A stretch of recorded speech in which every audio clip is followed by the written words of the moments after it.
Hello and welcome to this mini masterclass on the subject of mastering time, the key to effective forecasting.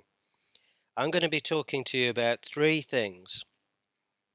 Firstly, I'm going to be talking about rolling forecasts because this is something I find that often confuses people, what they are and what they're not. Secondly, I'm going to be talking about horizons and cycles, which means how far ahead should you forecast and how frequently should you reforecast.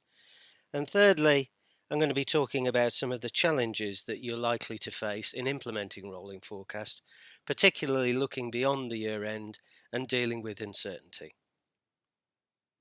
First of all, what is a rolling forecast? Many people mistakenly believe a rolling forecast is a forecast that you produce often, but that's not the case. Let me illustrate that with the simple example of driving a car. As you can see, we're driving a car along the road, and at some point, let's say 20 meters away, there is a roadblock. Now, if we can stop the car in 20 meters, that's fine. We've got sufficient visibility. And that's what a rolling forecast is. It's a forecast which gives you enough visibility in the future to take the actions that you need to take. In this case, stopping the car. Now, let's contrast that with another form of forecast. A forecast with a fixed horizon. I'm going to represent that by this curtain here. And an example of forecast with fixed horizons are those forecasts you very often see produced in businesses which look no further ahead than the financial year end. For most of the year, you might have more than enough visibility. So, for example, at the start of the year, you might effectively see 50 meters ahead. As you get close to the year end, your visibility diminishes, perhaps to the point where you can only see 10 meters ahead, which, when you consider you need 20 meters visibility in order to stop, means that you're driving blind. And that's dangerous when you're driving, and that's dangerous when you're running a business. So that's what a rolling forecast is, and that's why it's important. So we now know what a rolling forecast is. It's a forecast that's produced with a consistent horizon. Now let's address the question of how long the horizon should be.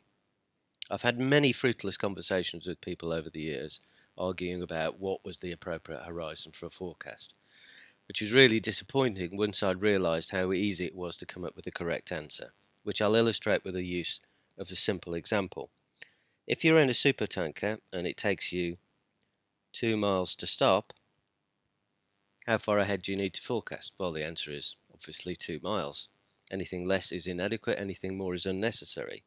If you're in a speedboat and you can stop in 200 metres, how far ahead do you need to forecast? Obviously 200 metres.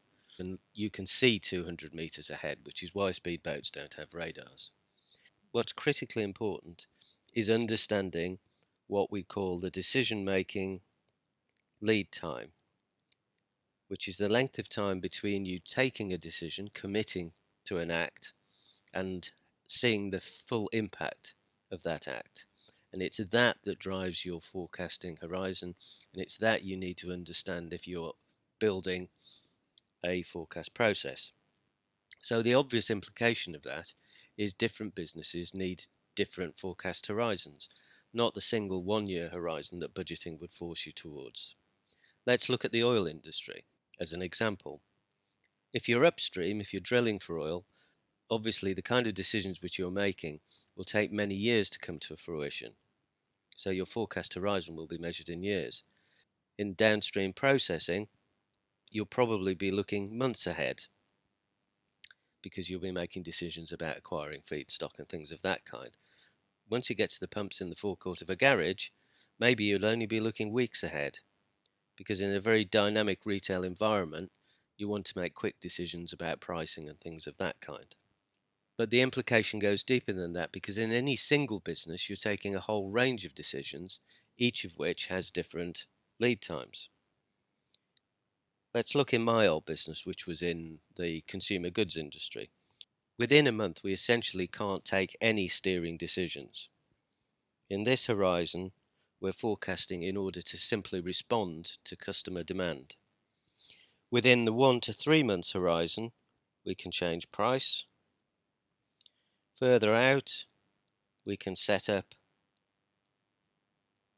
and execute promotions with retailers.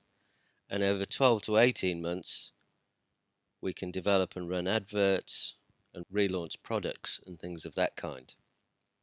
And over this horizon, over these different horizons, we've got different forecast processes, because when it comes to the detail, let's call it granularity, in the very short term we need high granularity because we need to know exactly what products we need to produce when, whereas in the long term the granularity is low, if only because we've got less knowledge. Similarly, in terms of the frequency at which we forecast, in the short term we need to be very responsive, so we'll reforecast very frequently, whereas in the longer term, less so. So that's how we decide how long our forecast horizon should be. Let's dig into the issue of the frequency of reforecasting in a little bit more detail, looking at the level of individual variables. And I'm going to be using an airline as an example. If you've got a variable which is very material, it's likely to impact your decision, and it's very volatile, you're going to want to reforecast that very frequently. Let's represent that by this line here with high amplitude and high frequency. Maybe we're going to look at that weekly. And in airline, that would be things like fuel. If you've got a variable which is very volatile but is less material, we need to reforecast that less frequently. Let's say that's on a monthly basis. That might be things like cabin crew wages. If you've got a variable which is very material but not very volatile, maybe we'd look at that annually. That might be something like aircraft leasing. And finally, if you've got a variable which isn't very material and doesn't change very often, maybe you only reforecast that when something changes. So you do that on demand. That might be something like general overheads. So you can see by tailoring the process to your decision making, you end up forecasting much more frequently than you would with a traditional budget, but in much less detail. Let's look at a couple of examples where I see people struggling with rolling forecasts. Firstly, people might recognize that they need to produce forecasts to their decision-making horizon, but they struggle. They struggle because they don't have the information or they don't have the support in the business. An example of not having the information is very often other functions who produce information upon which forecasts are based, for example like marketing. They will have plans that are pinned to the financial year end, which makes it difficult to create forecasts going beyond the financial year end. Another example are year-end bonuses. So if people are paid based on their performance at the year end, they don't have an incentive for looking beyond the financial year end. In fact, there might even positively be a disincentive. The other case I frequently come across is where it's difficult to look as far ahead as you want. So people recognize they need to be looking, in this case, 20 meters ahead, but they have very little visibility. Now, there are two things you can do. Firstly, you can try and be clever and produce complicated models to fill in this gap in your visibility, but the danger is there, you're really doing no more than guessing. In real life, what you would do if you were faced by this, you'd slow down. So instead of your decision-making lead time being 20 meters, it would be 10 meters. So you're bringing your decision-making lead times in line with your visibility rather than moving your visibility to your decision-making lead times.